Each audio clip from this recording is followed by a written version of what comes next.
আসসালামু আলাইকুম, কেমন আছেন সবাই? আজকে আমি আপনাদেরকে ডাল দিয়ে অনেক সুন্দর একটা রেসিপি দেখাবো। নামটা আমি বলতেছি আপনাদেরকে, দাঁড়ান। তো এটা হচ্ছে দেশি বুটের ডাল, যেটা আমি গতকাল রাতে ভিজিয়ে রেখেছিলাম।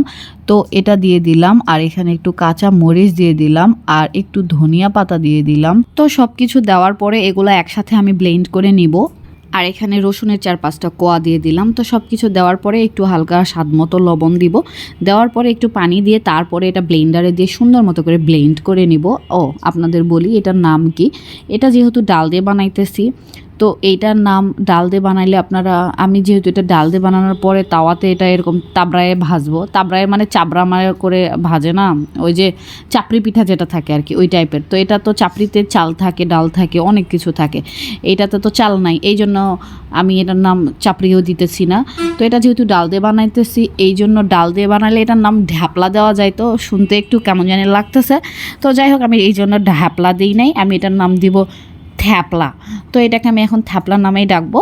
এখন কথা হইতেছে হাউ টু মেক পারফেক্ট থ্যাপলা, ডালের থ্যাপলা। আপনারা আমার কাছে শিখে নেন, এইভাবেই ডালের থ্যাপলা বানায় খাবেন।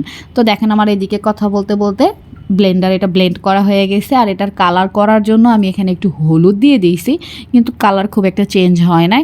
আর এই দিকে আমি ইজাজারার জন্য বুটের ডাল আলাদা করে ভিজিয়ে রেখেছিলাম, যেটা দিয়ে ওদেরকে পেঁয়াজু বানাই দিব। ওরা তো আর থ্যাপলা খাবে না, ভাবলাম যে ওদের জন্য একটু পেঁয়াজু বানাই দিই। তো ওদের জন্য পেঁয়াজু বানানোর জন্য সব কিছু দিয়ে একদম সুন্দর মতো করে আফরোজা মাখাই দিল। আর আমি এখন ইজামনিকে একটা কলা দিতে যাচ্ছি। ও সকাল থেকে শুধু একটু পাউরুটি খাইছে আর একটা ডিম খাইছে, আর কিছুই খায় নাই। এখন প্রায় 1টা বেজে যাচ্ছে, স্কুল থেকে আসছে। তো ওকে একটা কলা দিলাম। আর জায়রা ওখানে খুব রিল্যাক্সে আছে, কারণ হচ্ছে সে কলা খেয়ে ফেলেছে, তার চাপ নাই। আর ইজার মনটা খারাপ, সে খুব একটা খেতে চাচ্ছে না। তো আমি বললাম যে খাও, মন খারাপ কইরো না, খাইতেই হবে, অযথা মন খারাপ করে লাভ নাই। তো ও খাইতেছে, আর জায়রা বলতেছে ইজা খাও, তুমি খাচ্ছ না কেন, আমি তো খেয়ে ফেলেছি। মানে হুদায় একটা ঢঙের পাবলিক।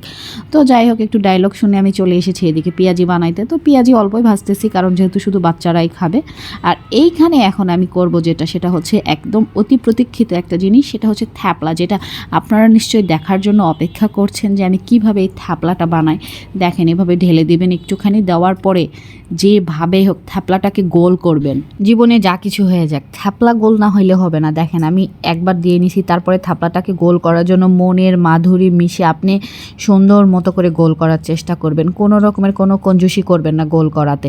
তো এদিকে থ্যাপলা গোল করতে করতে আমার পেঁয়াজি আমি ভাবছি পুড়ে গেছে, তো দেখলাম যে না, পড়ে নাই। তো এদিকে চুলাটা একটু আমি হালকা করে দিতেছি, যাতে আমার থ্যাপলাটা আবার না পড়ে, কারণ থ্যাপলা পড়ে গেলে আমার মনটাই খারাপ হয়ে যাবে। আমি খুব আগ্রহ নিয়ে এটাকে সুন্দর মতো বানাইতেছি। এটা আমি এর আগে ট্রাই করি নাই, আজকেই ফার্স্ট ট্রাই করতেছি, আর আজকেই আমি আপনাদেরকে এই রেসিপিটা দিতেছি। তো যাই হোক, আপনারাও ট্রাই করে দেখবেন। আর এইদিকে আমার পেঁয়াজুটা মোটামুটি হয়ে গেছে, তো ভেজে নেওয়া শেষ আমার পেঁয়াজু। এখন আমি থাপলার দিকে পুরা ফোকাস দিব, সুন্দর মতো করে থাপলা বানাবো। তো যাই হোক, ও মা, কি বলবো আপনাদের দুঃখের কথা, থাপলা উল্টায় দেখি যে থাপলার নিচের দিকে একটু পুড়ে গেছে। আমার তো মনটাই খারাপ হয়ে গেছে। তো যাই হোক, তারপরেও আমি খুব একটা মন খারাপ করি নাই, আর আশা হতেও হয় নাই পরের থাপলা পারফেক্ট বানাবো। তো দিলাম যে পুড়ে গেছে, মানে এতটাও পুড়ে যায় নাই, হালকা হালকা আর একটু কেমন যেন একটু হয়েছে, সমস্যা নাই। তো আমি আবার চুলাটা আস্তে করে একটু ধিম করে দিয়ে, মানে অপর সাইডটাও একটু সুন্দর মতো করে থাপলার ভেজে নিতেছি। আর যে গরম পড়ছে বাবারে বাবা, মানে একদম অস্বস্তি লাগতেছে, এত গরম বাহিরে, মানে তাকানো যাইতেছে না, এত রোদ আর এত গরম বলে বোঝানো যাবে না। তো দেখেন, এইদিকে রোদ গরমের গল্প করতে আমার থ্যাপলা হয়ে গেছে।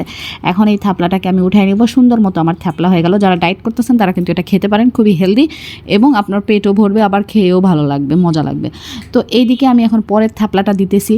এটা দেওয়ার সময় মানে কি বলবো, আমার গোল হতেই ছিল না, আমি খুবই মনোযোগ দিয়ে দিয়েছি, কারণ থ্যাপলা গোল আমি করবই, কারণ একটাই গোল না হলে ভালো লাগবে না, অন্য কোনো কারণই নেই। তো যাই হোক, দেখার সৌন্দর্যের একটা ব্যাপার আছে। আমার জিনিস যদিও বা দেখার সৌন্দর্য হয় না, খাইতেই মোটামুটি ভালো হয়, তারপরেও আমি চেষ্টা করি আমার মতো করে। তো দেখেন, আমি গোল করার জন্য কি পরিমাণ চেষ্টা করতেছি, মানে আমি প্রত্যেকটা জিনিসেই চেষ্টা করি, কিন্তু শেষ পর্যন্ত ফ্লপ খেয়ে যায়, এটা আমার দোষ না। তো যাই হোক, দেখেন আমি সুন্দর মতো করে থাপলাটা বানাইতেছি। তো আপনাদের একটা কথাই বলবো, আমি থাপলাটা বানাইতে পুরো একটা থাপলা খেয়ে ফেলছি। আপনারা অবশ্যই এই থাপলা রেসিপিটা বাসায় ট্রাই করে দেখবেন, অনেক মজার একটা খাবার এটা। আর যারা ডায়েট করতেছেন তারা তো ট্রাই করে দেখতেই পারেন। আর এই থাপলাটা মনে হইতেছে যে পুড়ে গেছে, না এটা পড়ে নাই, যেহেতু প্রথমটা মজা লাগছে হালকা হালকা একটু পোড়ার পরে, এই জন্য আমি ইচ্ছা করে একটু এই পাশটা পোড়াই রাখছি, পোড়াই মানে একটু বেশি সময় ধরে জাল দিচ্ছি আর কি।